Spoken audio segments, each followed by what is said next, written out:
Welcome to Manager Tools. How to Action Engagement Survey Results. Chapter 3, The Questions, Part 2. The questions this cast answers are: how should I respond to my engagement survey results? What should I do with my scores on an engagement survey? And how can I improve my engagement survey results? If you'd like answers to these questions and more, keep listening. Hey there. You may not have heard, but we're pretty excited over here at Manager Tools. Recently, we've unveiled the Manager Tools Executive Speaker Series.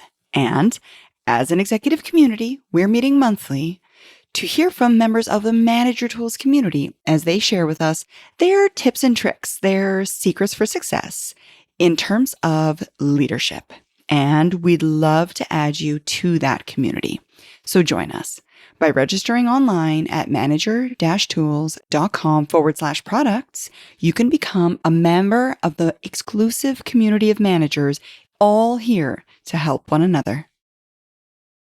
Okay, Mark, last time we talked about the questions and essentially the strategy for thinking about and talking about with your directs the engagement survey results.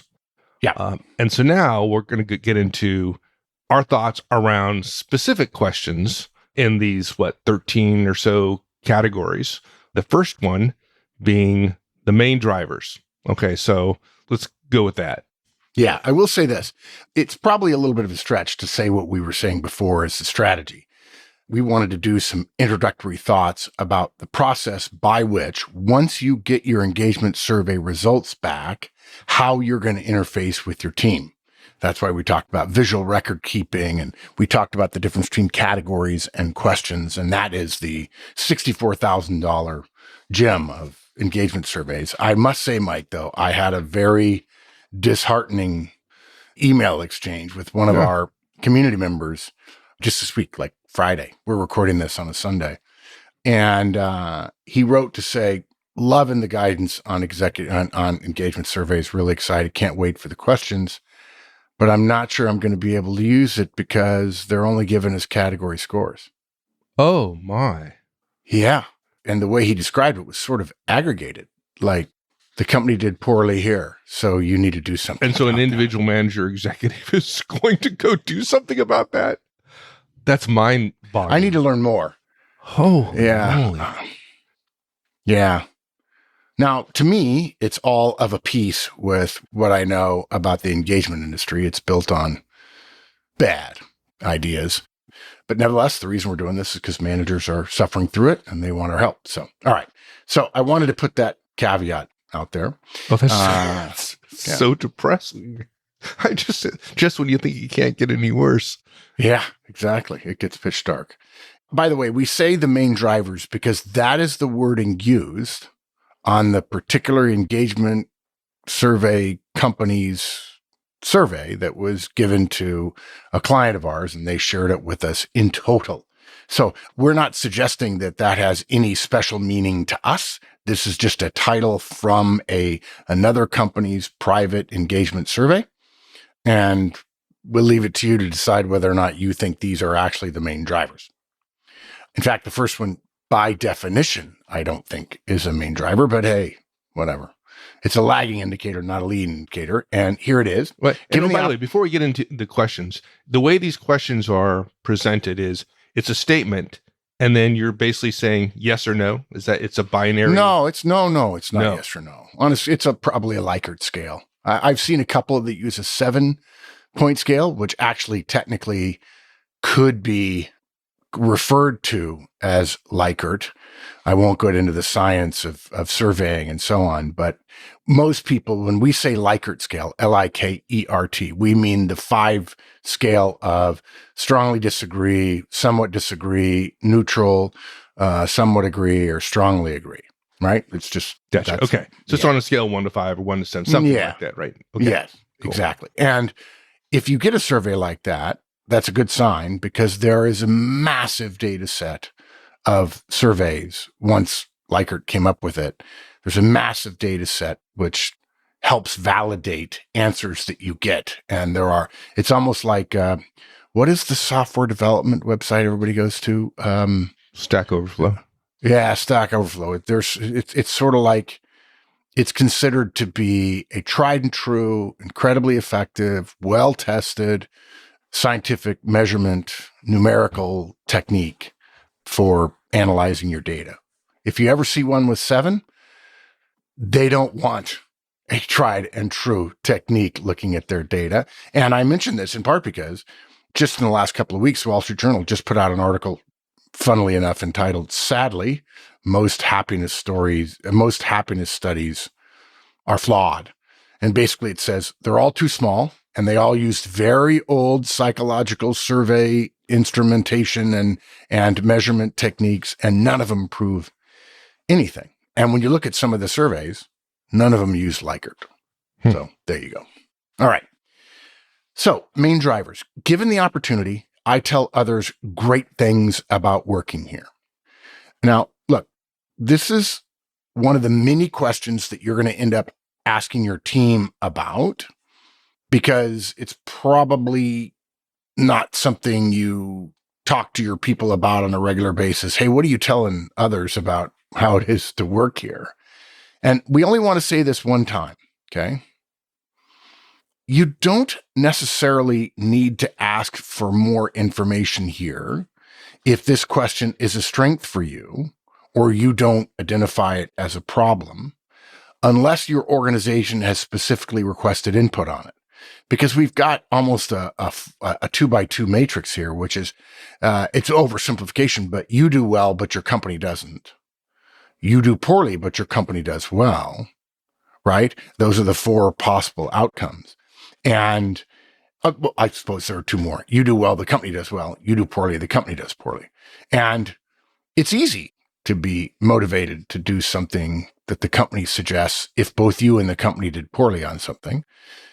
It may be a little bit harder if it's something about compensation, when in fact you cannot influence compensation significantly enough to make that question change. In most cases, that is an organizational level solution. But believe me, managers will still get their feet held to the fire for it, because they say, "Oh, we actually pay fine. You guys must not be doing a good job of communicating it." Sure. Like, Exactly. yeah. It reminds me of all the people who lose elections and say, "Oh, our ideas are good, but we just don't know how to communicate them well."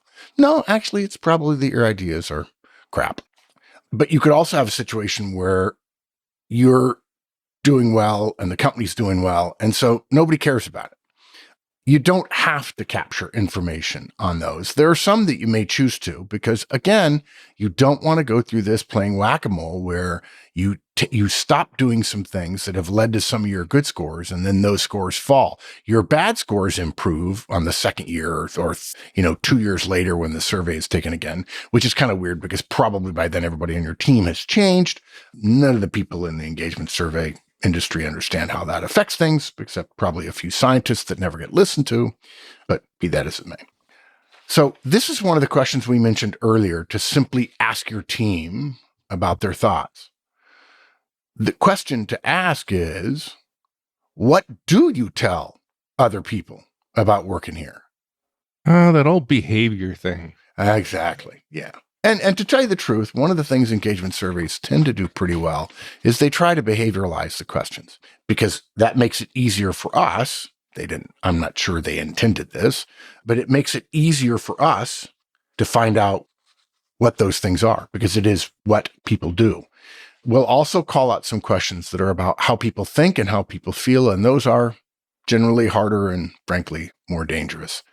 There are plenty of managers in the corporate world today who have basically been captured by an employee who says, "Well, I feel this way. I feel oppressed, so therefore you're oppressing me. I feel micromanaged, so therefore you're micromanaging me."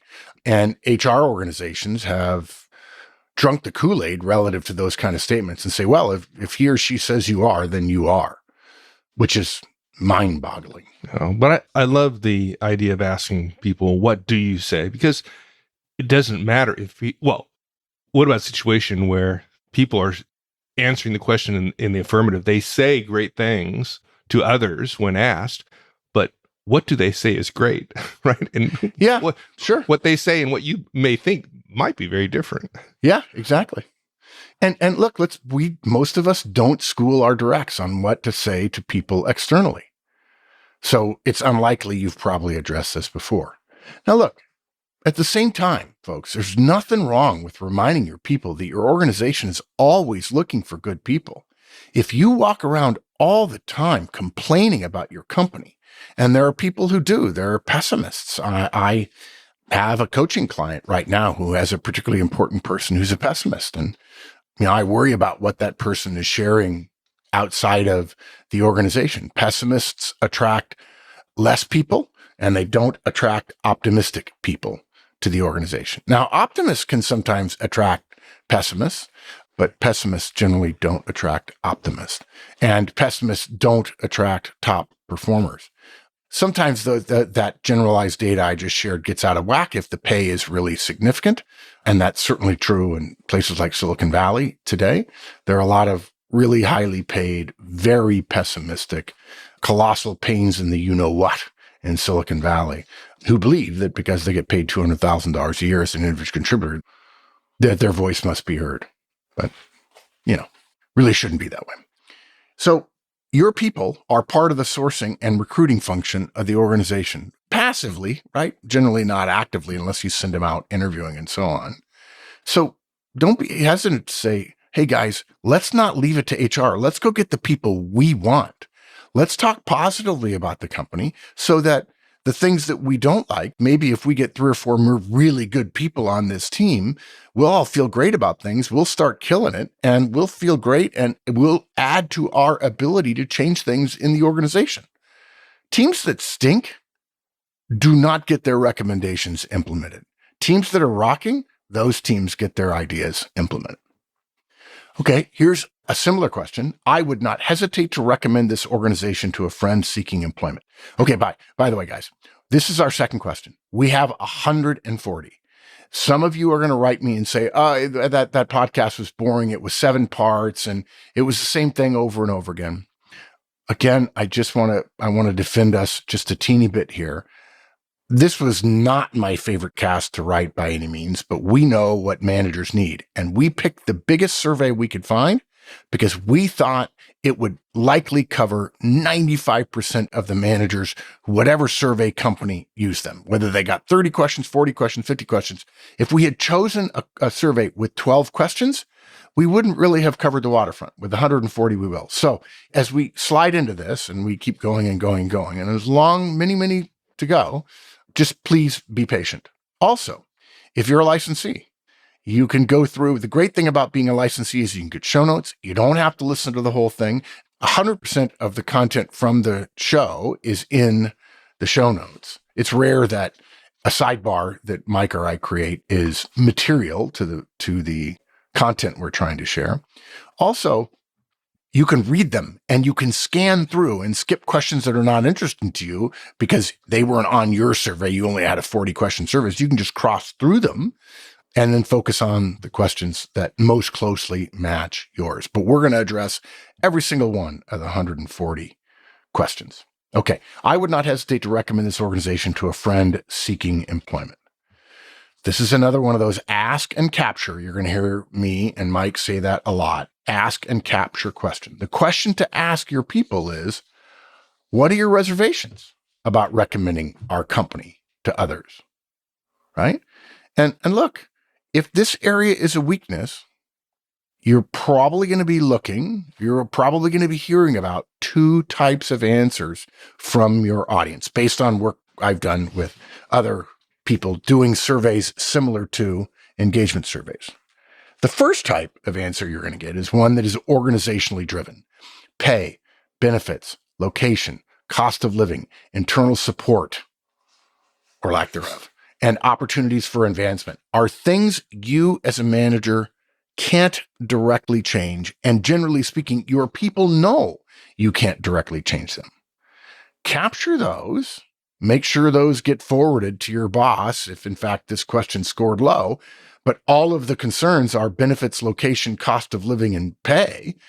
You don't control location. You don't control cost of living. You don't control benefits or pay. I mean, you have a marginal influence on pay. But typically the manager's influence on pay is not enough to make that from a bad score to a good score. And so that's the kind of thing the company needs to hear about. Now, they probably already know it, but regardless, that's your job in the follow-up process. Well, but what if you're, God, I hate to say this, but you're in an organization where it's kind of a shoot the messenger kind of organization, and candor is not appreciated? Get a different organization. Okay. I would probably politically soften the input. Now, actually, no, I would recommend softening the input. Okay. What I would do, if you're asking me what I would do, and we don't, Mike, as we've said many times, well, we what don't you would want do, people I have managing plenty of the way. stories about what Mark Horstman would do. What I would do is I would put in direct quotes the comments about pay and so on and say, look, you guys asked for input. Here it is. And in fact, they're right. We've lost 3 people in the last 18 months to other companies offering $40,000 and $50,000 more. Now, look, this reminds me, like, this just seems like a Michael Swenson rule. I didn't say we had a pay problem. Right. They said we had a pay problem. Yeah. But look, the second type of weakness, if you will, are concerns about you and or your team directly, your style, your behaviors, project selections, work structure, communications could all come up when you say, what are your reservations about recommending our company to others? It would take a pretty gutsy person to say, actually, you're kind of a bully and a jerk, and so I'm not going to recommend you. Now, whether or not you include those comments in your reporting depends upon your organization. As Mike said, if it shoots the messenger or uses that kind of candor, which is related to you specifically, then no, don't. You're not obligated to throw yourself under the bus to an unethical organization. And now you might think, well, my organization is not unethical. Yes, it is. If it takes an organization-wide survey and then tells you, we want you to report on yourself, you can't have your honor used against you. It's a fundamental principle of how organizations run. So there's some political considerations here, certainly. And hopefully we don't have to repeat these political considerations for so many of the questions that potentially would have those 2 categories of organization-wide or organizationally controlled levers and manager-directed levers. You'll be able to keep that in your head as we go through all this. But look, if you get specific comments that are in your purview about how you manage, please thank the offerer. Hey, thanks. I appreciate the openness. Don't argue. Don't complain. Don't defend yourself. That is not the ethos of this meeting. Sometimes, in fact, that's why we suggested you could have somebody else be writing. And it would be great if I asked Mike to write for me to capture things. I'm sitting at the table. I get to put in information, right? Because I took the survey too. I'm the manager of the team that Mike is on. And I tell Mike, write down everything. Even if they say I'm the devil, write it down because I want to capture it. And when somebody says, well, the reason I don't recommend the organization, Mark, is because you're the devil. And he means it sincerely. Like, he doesn't like working for me. He thinks I'm a bad person. And his perception is his reality. But I'll probably bow my head. And I'll probably say something like, Mike, please write that down. Right. And then I'll say, hey, thanks. I love this idea because I can think of lots of things. Like, I just insert in there and say, did somebody said that? Oh, yeah, dude, totally. Yeah, they totally. Yeah. So just say thanks and tell them there'll be a later meeting where you discuss specific issues and come up with ideas for how to change them. Woohoo! The fall is here and college football is back. But do you know what that also means? If you're wanting to get your folks trained this year, by mid-December, you may want to start talking to us now. Typically, our late summer and fall calendar is the busiest time of the year, and we promise you this year is no different. Contact Maggie on our team. Her email address is maggie@manager-tools.com to help work out whether or not we can come visit you and your organization this 2023. Okay, next. I rarely think about leaving this organization to work somewhere else. The idea that this is a driver is ludicrous. It's an indicator, but it's not. It's a lagging indicator. It's not a leading driver. So we're going to repeat ourselves a little here because this guidance is intended to help all managers with your engagement survey response planning, whether the company uses the survey or not, right? One more time, I'm just going to say we've chosen a voluminous survey and we encourage you to print this stuff out so you can save yourself a bunch of time. But this particular question is another ask and capture question. Ask your team if this was a low scoring question, or maybe you want to capture even if it's high, what would it take to motivate you to leave the company? And I will tell you that 90% of the time, the answer is $20,000 more. That's relative to what I think of as managers making today.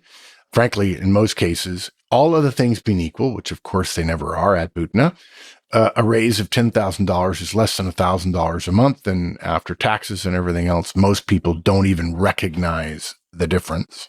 So just ask, what would it take to motivate you to leave the company? Here's another one. It would take a lot to get me to leave this organization. This is another ask and capture question. Ask your team, what would it take to motivate you to leave the company? It's the same question, okay? Now, it's unfortunate because survey people believe that there are subtle sort of distinctions that can be made. Like, ooh, this question is a 3.6 answer, but this one's 3.7. And yes, if you have a sample size of 300 or more, you start reaching a confidence level where you could tease out potentially a difference. But that's not how human organizations run. Every individual in the company has a different experience, the company, largely because they have different managers.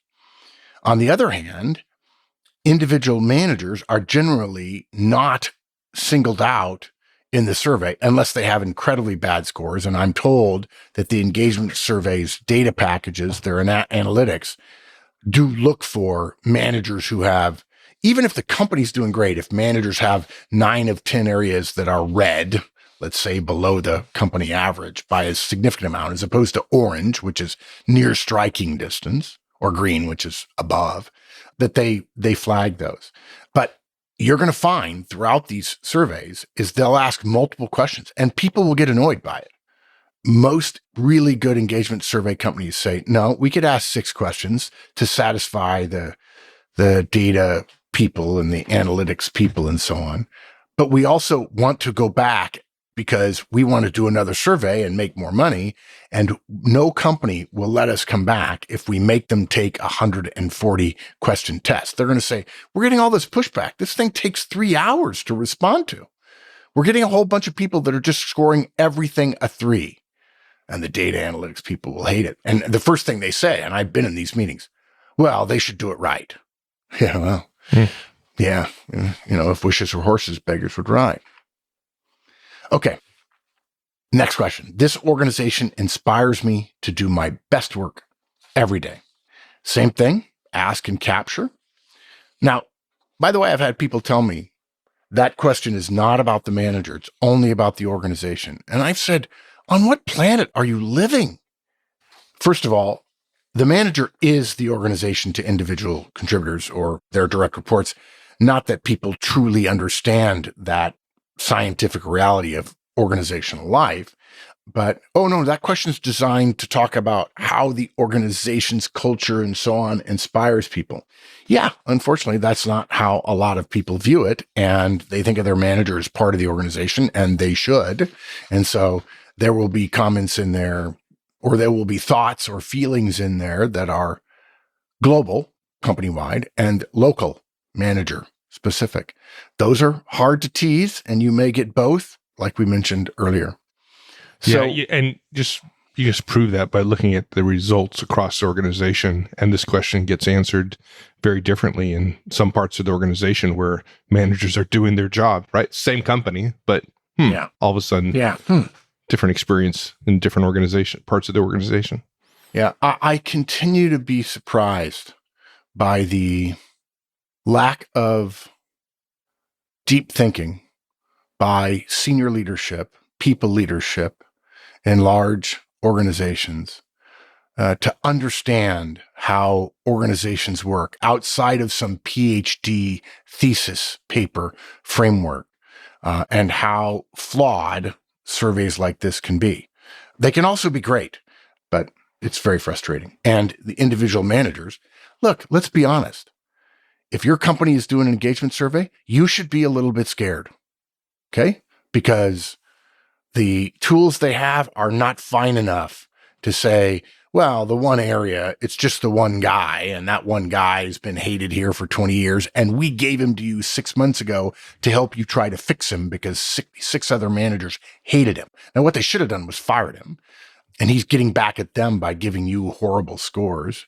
And I've never heard of a single person ever tell me in 25 years of talking to people about organizational surveys ever said to me, oh yeah, I just went to my boss and I said, look, let's do a sample on this question. I've got 10 directs or I've got 7 directs and all of them gave me 5s. And Joe over there, the guy that you made me take and everyone knows is a colossal pain, he gave me a 1. Now, I'm not saying that's what actually happened. Maybe everybody else gave me a 4 and he gave me a 3, but what would the average be? Well, look right there. The average happens to be exactly what I predicted. Everybody loves me except him.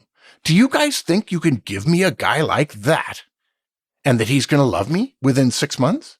And then you're saying to me, you got to change that score mark? You know what, boss? I love you. I'll take a bullet for you. But this is the time for you to take a bullet for me and to tell your boss, lay off. Horstman's got a guy. We gave him. He's terrible. And that guy gave him 1s on everything. Now, the boss might say, we don't know any individual scores. No, we don't know them. But we are not stupid. Right? We're not. And we know exactly what he did. He doesn't care. He's been proven. The company has proven to him repeatedly that he can do anything he wants and they will not take the ultimate sanction. He has done the ultimate bad things and they have not taken the ultimate sanction. Yeah, but in fact, but I think we're taking secretly care the of reason people they by not firing them. yeah, So, exactly. Well, here's the thing. What a manager tools manager should know is if your boss is smart, and many of them are not, he or she will give you that person because you're most likely the manager able to fix them. Or if you're not, you're the manager who's smart enough to know the politics of how to get rid of somebody, a la the Corky story from 10, 12, 15 years ago. Okay, next. The organization motivates me to contribute more than is normally required to complete my work. This is a terrible question. People will just go, I wonder, It's an ask and capture. The question to ask is, how does the organization inspire you to go above and beyond? What about it, or what does it do that makes you feel that way? I have a good friend who works in the defense industry, and I was visiting the plant, I don't know, in the last couple of years, and they have, let's say, a 50-foot by 100-foot American flag hanging from a gantry in the manufacturing facility. I walked in, it's the first thing I saw. If I work there, that's all I need. For me, Mark Horstman, I had 3 nicknames in the Army: Horse, Cheese, and Captain America. That's all I need is a flag. This is what we're doing. There are people out in the field, Army, Navy, Air Force, Marines, Coast Guard, whatever, and they need us to be our very best. So by gosh, I'll do it. Other people will be different things, right? Other people will say ESG. Other people will say DEI. All those things are good, but it'd be good to know. It'd be wonderful to find out what really motivates and inspires each one of your people. And that will help you do what Manager Tools has been telling you to do for nearly 20 years now, which is don't manage based on a group, manage based on an individual. Now, again, you're probably sensing that a lot of these questions seem similar. The cynical thing to think is that the person who agreed to all these questions knew he wouldn't have to spend taking it. But we will say there is a good point data-wise. Sometimes subtly different questions on certain topics, particularly topics they're concerned about, provides relief and the data. And by that, I mean shining light from different directions that's helpful. But again, 140 questions is too many. Okay, so that's the main drivers part. The next one gets into questions regarding organization, strategy, and culture. Okay, so let's finish this one up today, Mark, and then we'll continue next time with our long explication of all this. Yeah. You know what, Mike? I'm excited because now we're halfway through. Yeah, I'm kidding. I know the fact that you're laughing is somebody back out there is going, oh my God. Yeah, no, I mean, we just did the first section. It's a fairly short section. The next section, the ones about strategy and organization and culture, Yeah. that's long. Yeah, I imagine Austin Powers, right? Like, oh, we got through one. Yeah. We got through 15 pages. Yeah. The guy going like, we got like 1,000. So, Yes, exactly. So we'll be here a week. all right, my friend. Thanks, partner. Take care. Thanks, everyone.